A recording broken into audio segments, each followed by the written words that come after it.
家人们，要是我跟你们说哈，有些 RAV4 能一口气跑30万英里，可有些呢还没跑够5万英里就直接报废了。这中间的差别啊，就在于一个数字车型年份。丰田官方可没咋宣传这事儿哈，但有7个特定年份的 RAV4，那简直就是财务上的大灾难，说不准啥时候就给你来个暴击。不过呢，还有另外5个年份的 RAV4，那质量杠杠的，耐用的不行，就连修车师傅都开玩笑说，这些车比他跑的路都长寿。那问题来了哈，到底哪些年份的 RAV4 值得咱买，哪些年份的会让咱直接倾家荡产呢？别着急划走哈，接着往下看，我这就给你们揭晓答案。哪些年份的 RAV4 能让咱秒变精明买家？哪些又会把咱变成冤大头？咱先来说说那些会让你后悔没早点刷到我这个视频的年份哈。到底哪些年份的 RAV4 是咱得避开的呢？哟，兄弟们，今天咱们来聊一个反向神车，话不多说，直接上第7名，2019款 RAV4。嚯，这车可真是丰田几十年来挖的一个天坑，堪称重新设计的灾难。想象一下这个场景，哥几个堵在高速上，好不容易逮个机会并线，一脚油门踩下去，没反应，车子就像个老年痴呆的阿伯，愣是给你愣了3秒，然后咣一下，直接给你弹射出去，这搁谁谁不懵？这已经不是恼人了，这特么是安全隐患啊！开这车的老铁们，当年是不是都被这个顿挫感给 PTSD 了？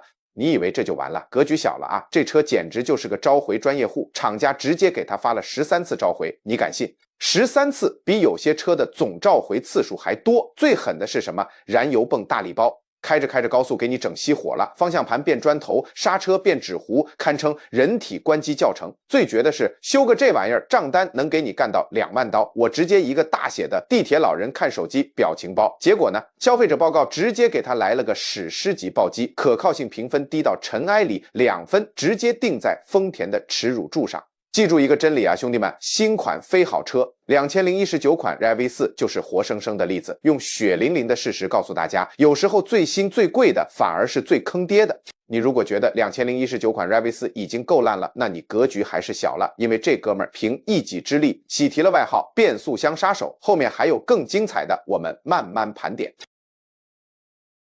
家人们，今儿个给大伙说说排名第6的坑车2002款 RAV4， 它可是妥妥的变速箱杀手。就2002年这一年 ，NHTSA 就收到了555起相关投诉，在这一代车型里，这投诉量那是最高的。咱说的这些投诉，基本都是变速箱故障，好多车行驶里程还不到10万英里呢，维修费用就得超过2000美元。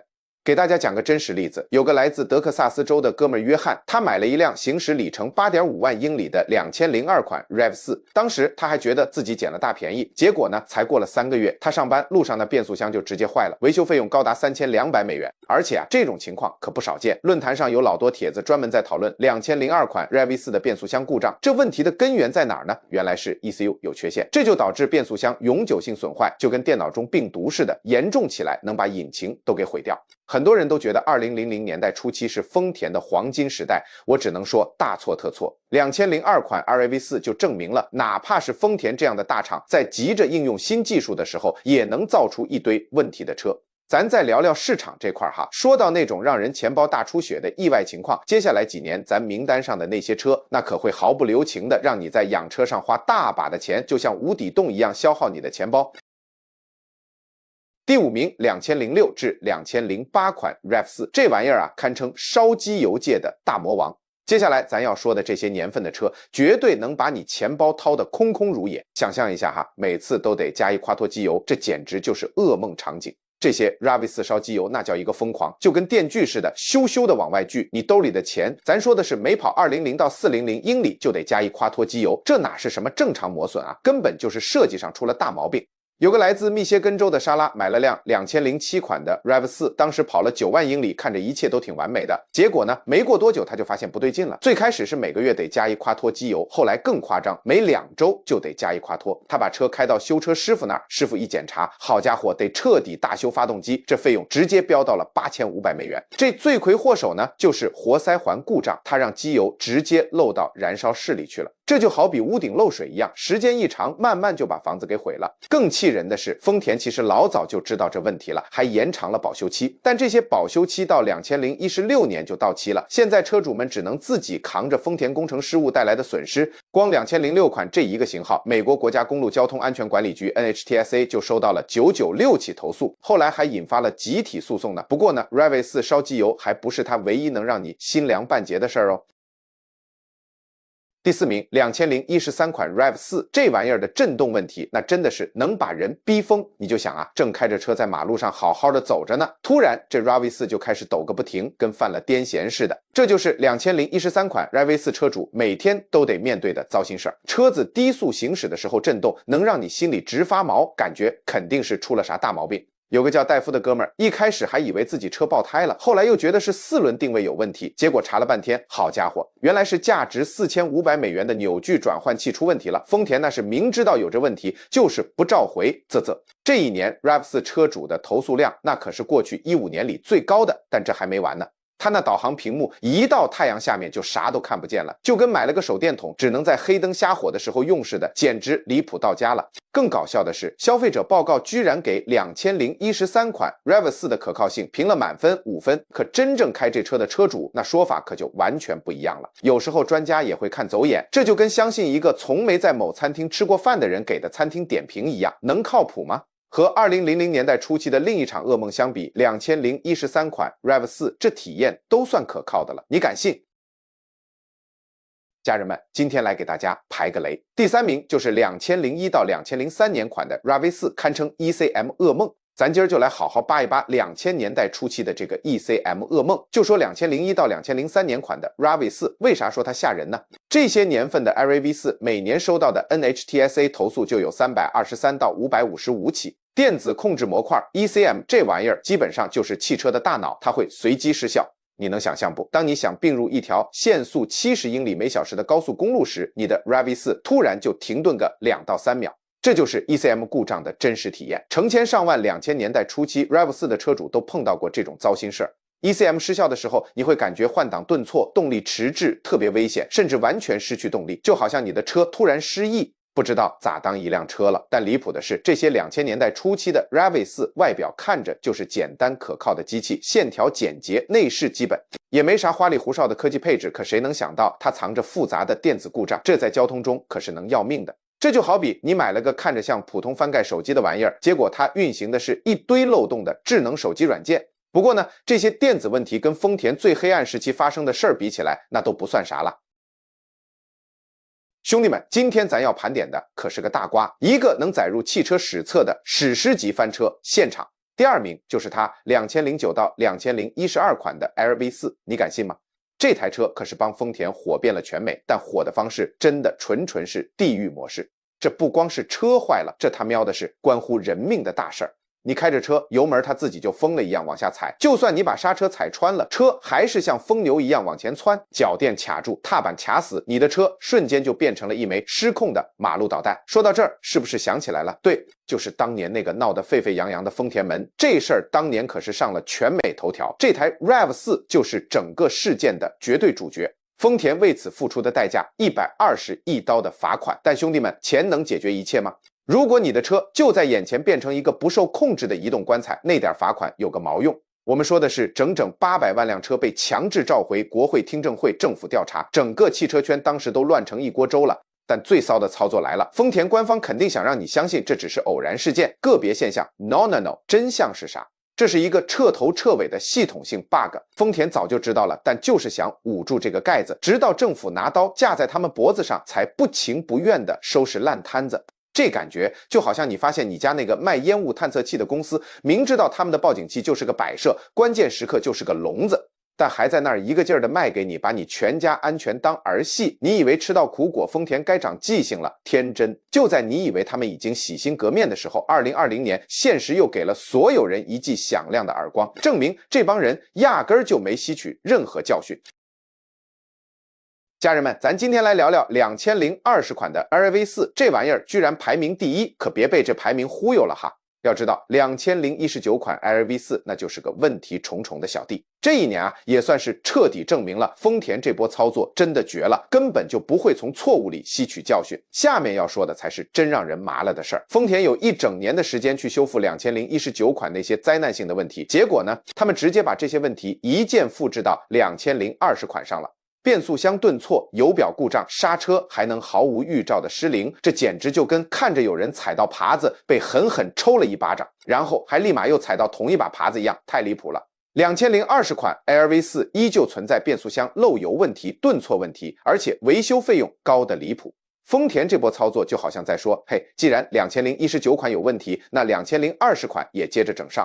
但让人惊掉下巴的真相是，有时候一代车型的第2年比第1年还糟糕。为啥呢？就是因为制造商过于自信，直接跳过了修复工作。丰田以为买家会默默接受这些问题，他们可大错特错了。可在大家发现真相之前，成千上万的消费者已经为此掏了不少冤枉钱，更多人跟着遭殃。这就像连续2天卖变质牛奶，还指望能有不同的结果，简直异想天开。既然咱把汽车行业这事儿聊完了，不得不说，丰田这波操作等于是财务自杀。那我给家人们说道 RAV4 哪些年份才是真正的黄金时期，是值得入手的买入良机哈。哟，兄弟们，今天咱们来盘点一下那些闭眼入的神车。第5名必须给2018款 RAV4 一个 C 位，这车简直永远的神。啥叫完美？这就是完美。你先别急着反驳，听我给你盘盘它的硬核实力。D-Power 直接给了88分，满分100，这在他那一辈里简直就是天花板级别的存在，稳的一批。然后你看网上那些真实的抱怨 ，Car Complaints 上才34条，隔壁2019款直接飙到131条，这差距一目了然。